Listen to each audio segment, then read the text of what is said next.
very special guest with us.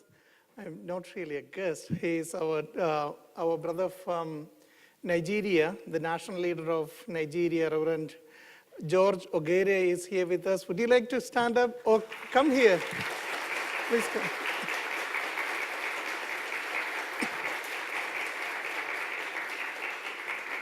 Yeah, he's so glad he's visiting. He has many of his friends, his members from Nigeria here, probably visiting everyone. I came to know only last night he's here. I didn't know that. So glad to be here. Welcome to our community. Would you like to say something? Maybe let's get this mic.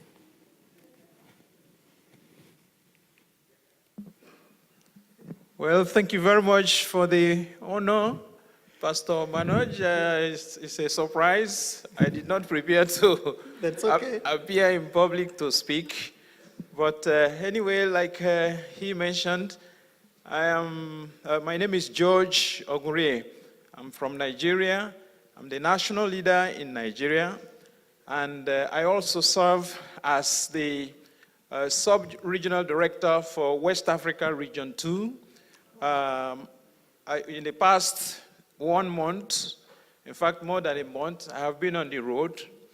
I came from Korea, and then I came here to participate in the 2 weeks intensive at the UTS. We just finished last Friday, and I'm on my way back to Nigeria. I stopped over here in New Jersey to visit one of our members who is in hospital. He's a Nigerian brother who is in hospital in intensive care.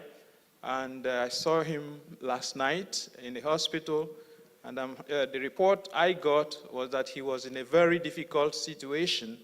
And I was determined to see him and pray with him. And what I saw yesterday was very encouraging. His situation was kind of a little bit improving. And so I stayed overnight here, and I'm on my way back to Nigeria today.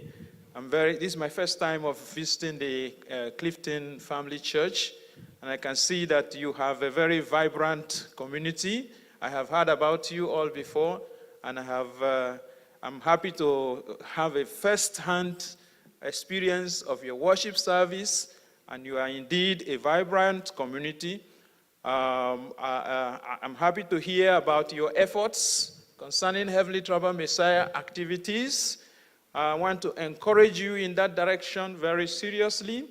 One of the little advice I can give in that direction is that Heavenly Trouble Messiah can be very successful if we work together in cooperativeness, in cooperation together.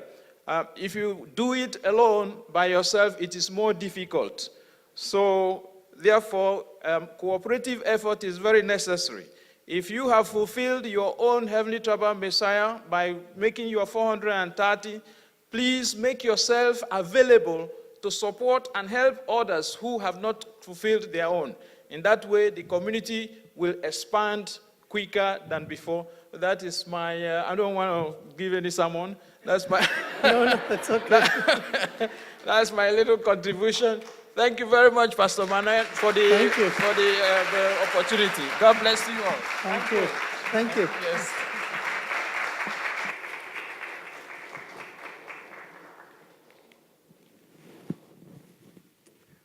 Okay. Thank you so much, Reverend Ogere.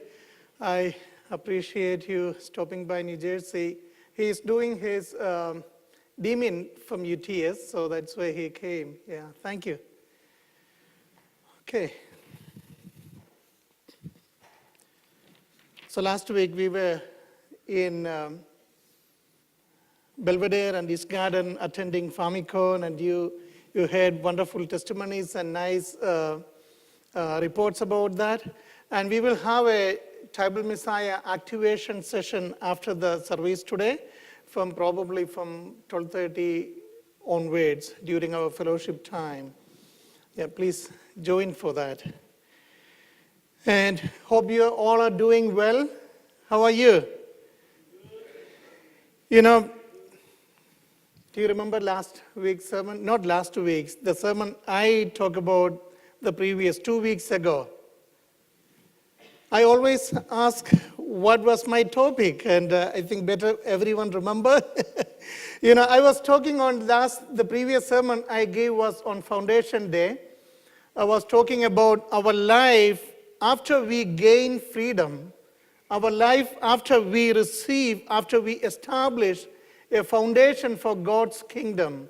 How is our life? How can we live? What kind of life we should be doing in order to really live an exemplary life in the kingdom of God?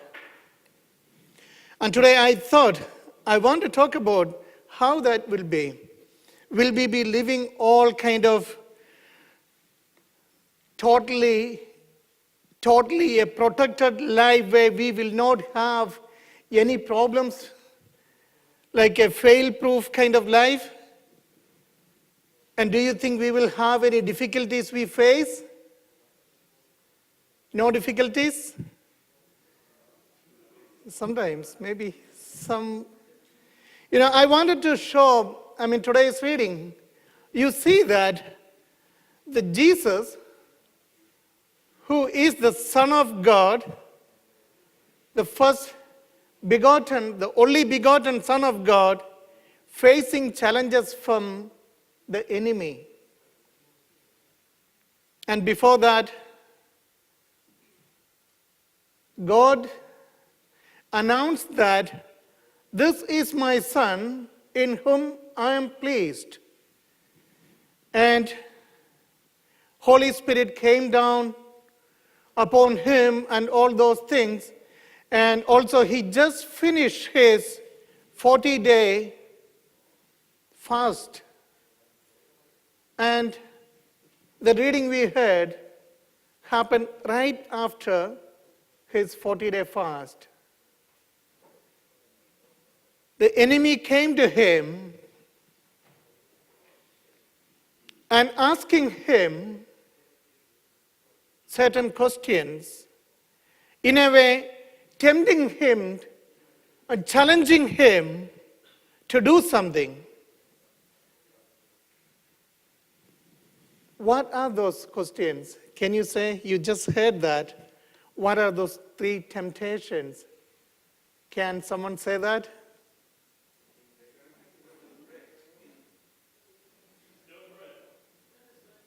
Yeah. Not just turning the bread, and he's asking something more. Yes. And also why he is asking that if you are the Son of God, and that's how he is starting his questions. Probably the enemy knows that pretty well. And also not only him, many people know that. And he is getting into the world. And before even he started that, the enemy came to him, asking him, if you are the Son of God,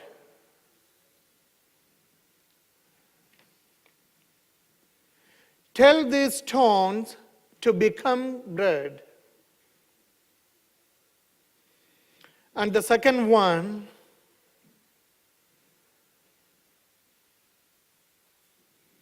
the enemy led to him to the holy city and brought him to the highest point on the temple and asking him, if you are the Son of God, throw yourself down, for it is written, he will command his angels concerning you, and they will lift you up on their hands, so that you will not strike your foot against a stone.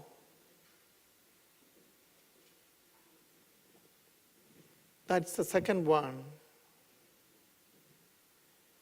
And the third temptation, again the devil took him to a very high mountain and showed him all the kingdoms of the world and their splendor. All this I will give you, he said, if you will bow down to me, bow down and worship me. These were the three temptations Jesus had to face. First two were, in a way, challenging him to prove that he is the Son of God. Show me, prove me, you are the Son of God. And if you are the Son of God, you can change the stones to bread. And I know, and he is saying to them, devil is saying to Jesus that, I know you are hungry. I know you need food. You were fasting for 40 days. Don't you need some food? Where do you find food? And if you're Son of God, just change these stones to bread and eat. That is what he is saying. And Jesus telling him, man doesn't live by bread alone. It is not the only thing, food is not the only thing a human being need to live. He also need every word comes from the mouth of God. And that way, he rebuked him. He did not get into that trap enemy put for him. Show me, prove me, you are the Son of God. And in a way, Jesus told him, I don't need to prove to you. I know who am I. I don't need to get into that trap you are making. And even the second one also, Jesus asked to do something insane in order to prove that he is the Son of God. Jump from the top of the temple. I don't remember how high it is. It's in the Old Testament, it says how high it is. I don't remember. But it is really high. And telling him, just jump. If you are the Son of God, God will save you. The angels of God will protect you. Why you are afraid of these things? Just jump. God will save you. Challenging Jesus to do something to prove that he is the Son of God. And that one also, Jesus did not get into that trap. He said, I don't need to prove you. Do not test. And a popular saying, you can hear that many times. I heard that. The test is, the Satan is the one test everyone else. And do not get into that test. Do not get into that. Jesus said, no, I don't need to do that. And the third one again was,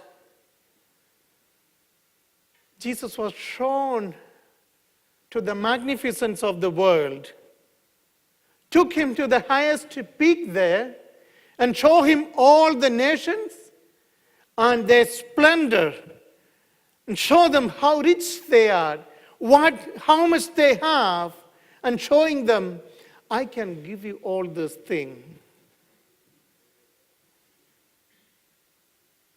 And the enemy is doing that because he knew that Jesus came there.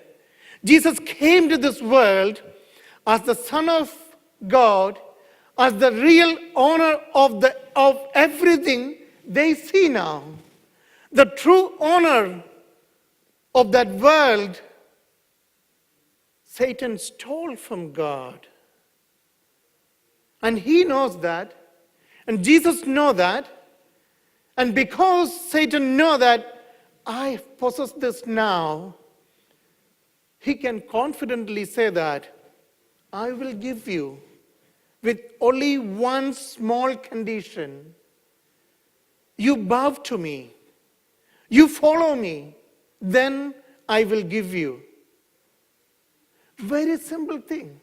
It looked like it was the simplest thing Jesus had to do. Jesus did not have to go to the cross, did not have to lose his life, did not have to go from all the synagogues to synagogue and to gather all the disciples and really go through those difficult paths. Just bow to that one being, that one person. Then he said, I will give you everything.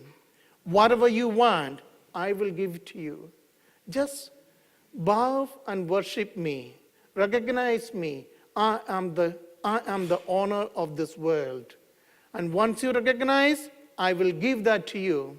That's what the enemy told Jesus. The Jesus who knows the truth, who know what it is really mean, who know what it really worth, what is the worth, what is richness means. He did not buy into that trap again. He told him, get away from me, Satan. Get away from me. Because he was confident in himself. And he knew that he is the one. And he knew that he is one with God. And for God, he will be able to regain everything for God. And he will be the owner. And what Satan is claiming is that he is not the real owner. He doesn't have to receive that stolen property from Satan. He can receive, he can restore that. The real God's property. Everything belongs to him, which he was given to humanity right after he created Adam and Eve. And that belongs to him, that will come back to him when he become one with God. When we really become one with God, he doesn't need anyone else to hand over to him after he worshipped him, after he worshipped the devil. He knew that. He didn't have to go through that. I'm talking about this today because these three temptations our Lord had to go through, Jesus had to go through, he overcame for us. And our two parents, father and mother, had to go through the same. God could not stop the enemy from tempting Jesus. God could not do that. The same way, God could not stop the enemy from tempting our two parents. They had to face that. And they had to overcome that for God. And do you think, because we are living in Chonalguk, living in the era after the coming of heaven, we don't have to go through the temptations? We all face that every day.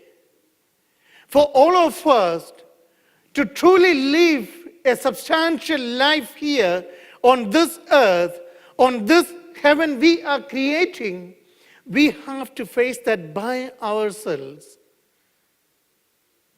Of course, with the guidance and support from our two parents and from our Lord Jesus. But only when we overcome that, then only we can truly become that substantial person for God and true parents. Then only God can truly create that heavenly kingdom here in a way. In fact, we are the ones creating that for God. We are the one overcoming those temptations, and then we create that in our personal level, in our family level, and in our tribal level, and even in national level and world level. We are the ones creating that. But these temptations will be there in order to stop us from that, creating that heavenly kingdom for us. It may not be just exactly the way we see this here from the scriptures.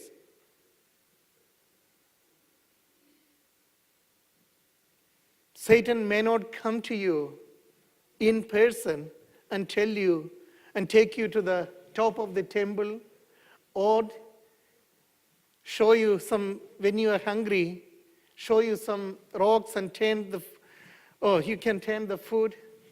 Or Satan may not take you to the highest point in this world and show the entire world. It may happen in many, many different ways in your life. The other day, I heard from one of my daughter that it's very difficult to keep her friends. I asked him why. Then she said, it's because when they sit together for lunch, most of the time what they are talking about is their boyfriends and their old boyfriends and a new boyfriend. And imagine, they are just in middle school. And one of them talking about, then she doesn't have any topic to conversate with them. Or because she's in that way, it's a pressure for kids. I need to be like them in order to be part of the group. How can I be all alone in a school? Of course, not all alone, but many times that kind of peer pressure come to our children.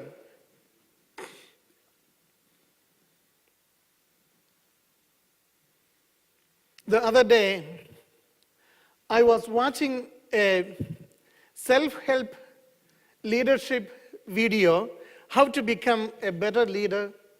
And it was saying that how can you become a charismatic leader, and how can you really lead with strength and courage. And then I felt really good, and until I reached almost like 70% of the video. And at that point, they were saying that when you become like this, you will have many, many girls, not just one wife. And he was saying that girls will come after you and rip you off your clothes. That was the way they said. Then so, oh my God, I don't need that anymore. I better stop watching this anymore. If that's what they are thinking, that is the purpose of leadership, I don't need to be more charismatic. That's enough for whatever I have, it's enough for me. And that's the way the world show power, leadership, and everything. And sometimes Satan may not take you to the top of the mountain, but you will get temptations in your email inbox. Many times, even when you open your browser, there's like a flashing lights come from the browser saying that meet the young girl waiting for you there in your town, something like that. If you click onto that, you are buying into the trap of Satan sending you.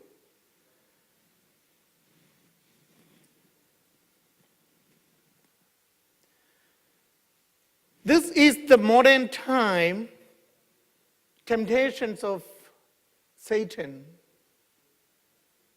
And you don't need to prove yourself to your friends. You don't need to prove yourself to anyone else to show that you are a son of God. You are a daughter of God.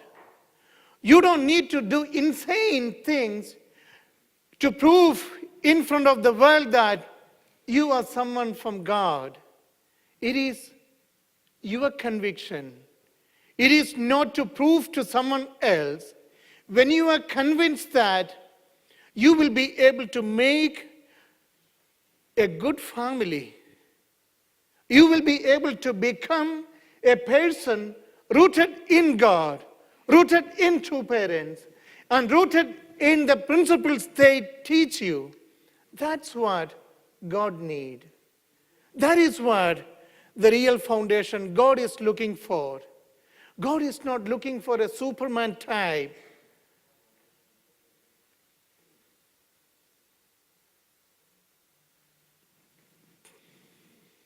We need to be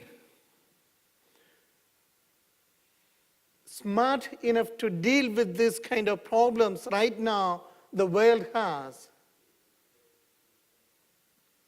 And when we are smart, we can truly create that heavenly kingdom within our own life.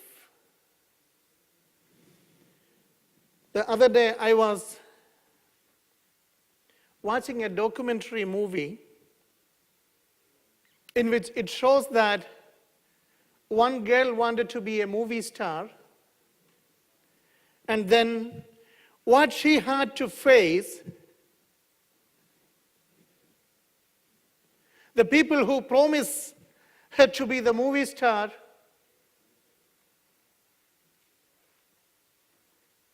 they stole everything from her. She had to sleep with them. She had to do anything they asked because she thought becoming a movie star is the biggest thing she can achieve in this world. At the end, she didn't have anything.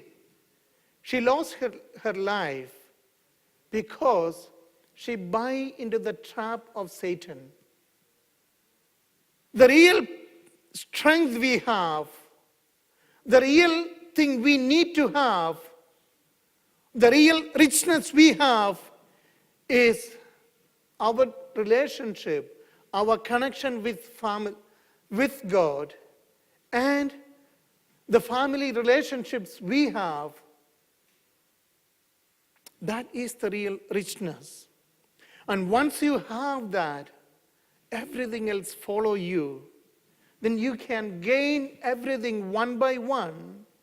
You are gaining them for God. You are creating kingdom of heaven right in your life. I remember a time period in my teenage years. My father had a trucking business, and then at one point he decided to, I don't know what was the reason, he decided to start lumber business after selling trucking business, but that was a bad choice. He lost that business, and then he had to start something else all over. Then he started doing real estate business.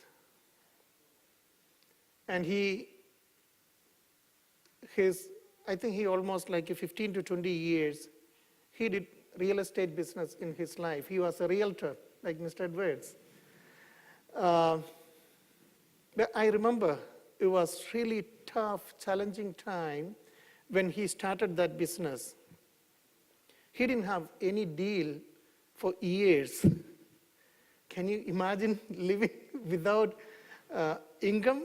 But anyway, things he was able to manage. But I remember one particular incident.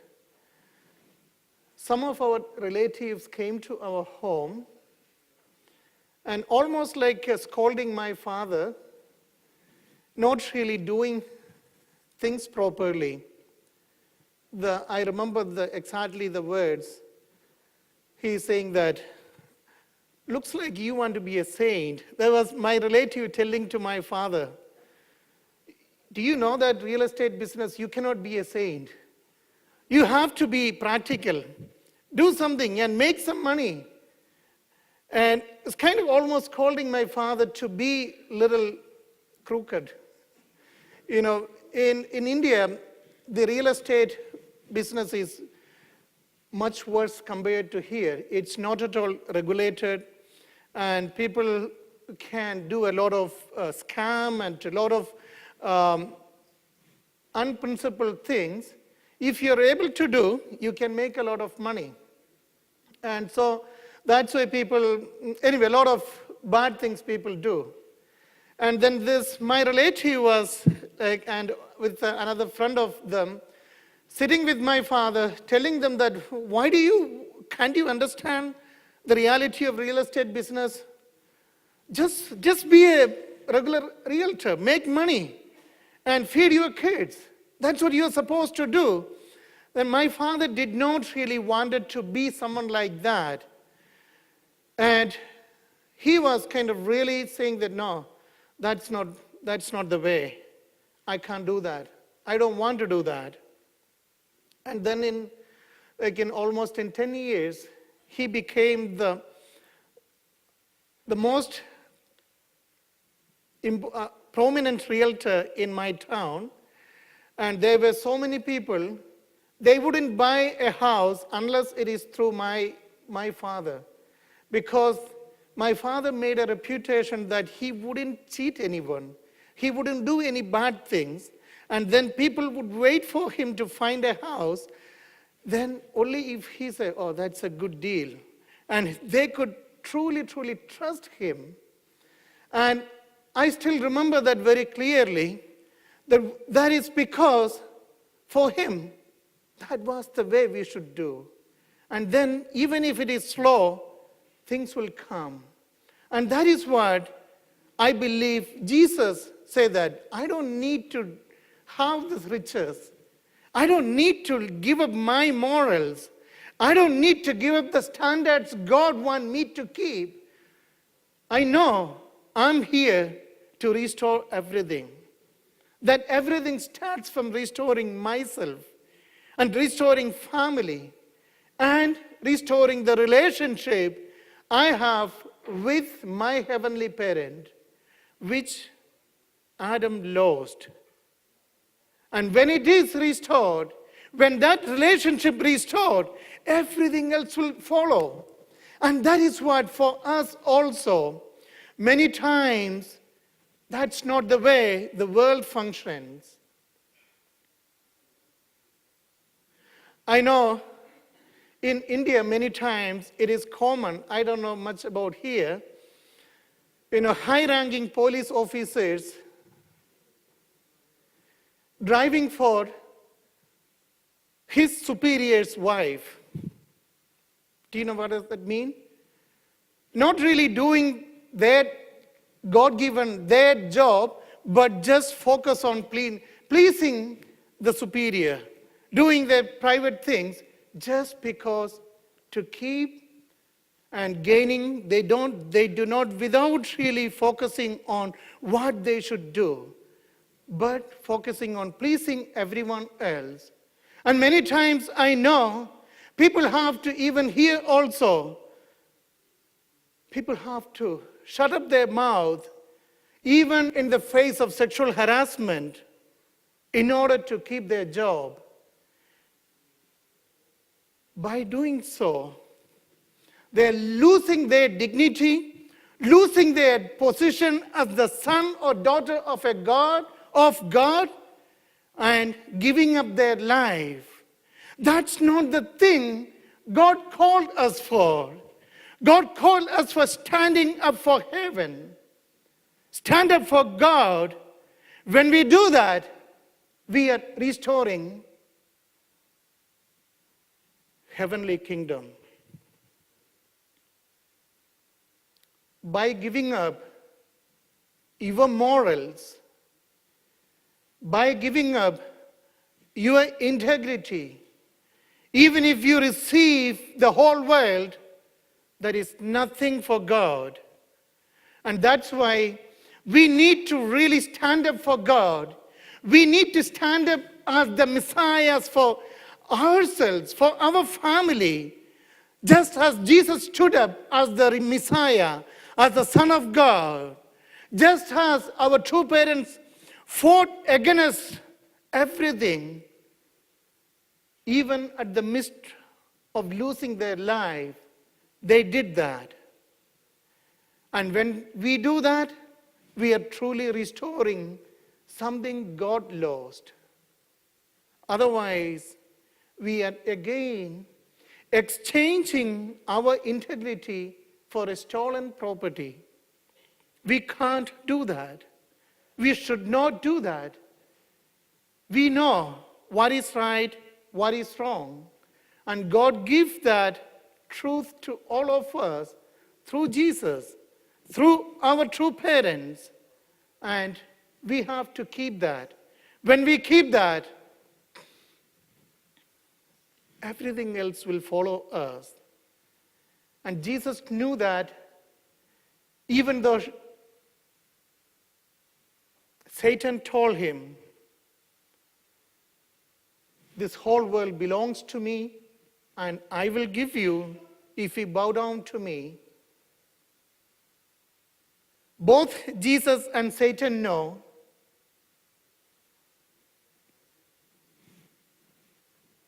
Jesus is going to take over that when he keep his commitment to God, and when he keep his standard, his position, without losing that position, Jesus will restore. And that was the final trick Satan played in front of Jesus. And after that, he couldn't even stay there. And he had to go away, and next was the angels of God coming in front of Jesus and worshiping him just as he should be from the beginning. And here in this today's reading and the second part from Matthew 16, 18 to 9, 18 and 19,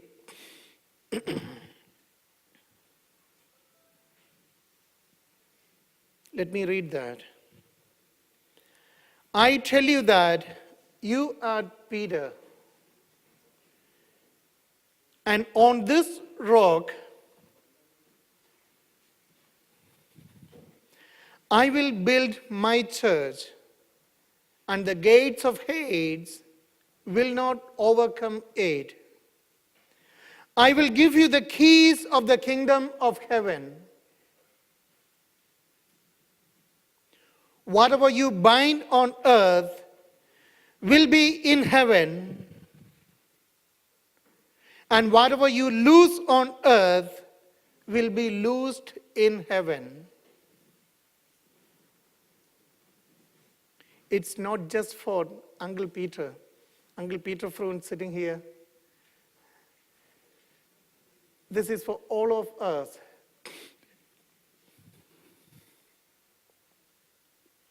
This is our true parents are telling us, and even that reading Takino-san earlier read, it's saying that our true parents are confident because they know, we know the truth. And when we stand up on the right time and the right place, our true parents can build heavenly kingdom here on this earth. And we are building heavenly kingdom with them by standing up together with them, by rejecting the evil coming to invade us. We are creating heavenly kingdom. And if we lose our integrity, if we do not stand up for righteousness, we can't build that. We can't create that heavenly kingdom if we are not strong enough. If we are not strong enough for God, many times we get challenged and we get into a dilemma that, what do I do? What can I do? Should I give up this fort to take care of my children, or to become a little more rich, or to keep this with me?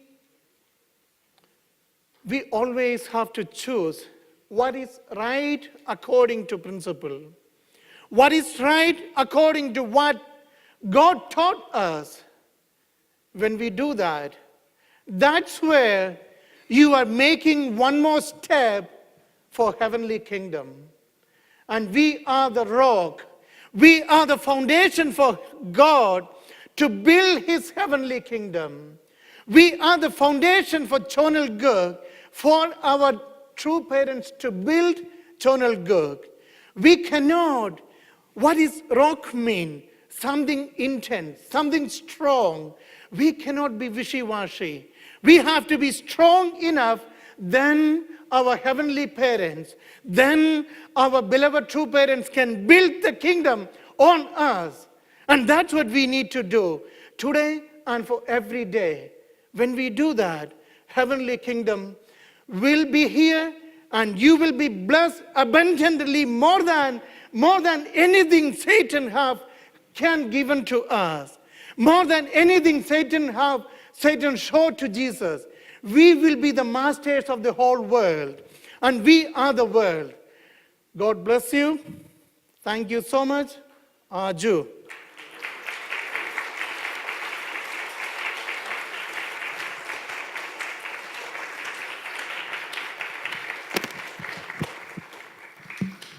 Thank you, Pastor Manoj, for that powerful message on knowing what to do, the right and the wrong.